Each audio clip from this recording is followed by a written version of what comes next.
ছাত্র জনতার অভ্যুত্থানে আওয়ামী লীগ সরকারের পতনের পর সারা দেশে বিভিন্ন থানা ও ফাঁড়িতে অগ্নিসংযোগ ও হামলা করে দুর্বৃত্তরা। হামলার পর অস্ত্র গোলা বারুদ লুট করে।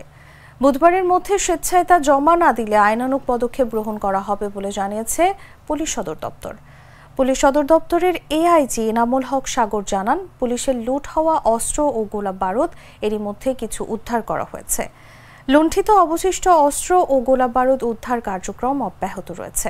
কোনো ব্যক্তির কাছে এ ধরনের অস্ত্র ও গোলা বারুদ রক্ষিত থাকলে ৩ সেপ্টেম্বরের মধ্যে নিকটস্থ থানায় জমা দেওয়ার জন্য অনুরোধ করা হলো। অন্যথায় তাদের বিরুদ্ধে আইনি ব্যবস্থা গ্রহণ করা হবে। তিনি জানান, ১ সেপ্টেম্বর পর্যন্ত সারা দেশ থেকে বিভিন্ন ধরনের ৩,৮৮০টি অস্ত্র উদ্ধার করা হয়েছে।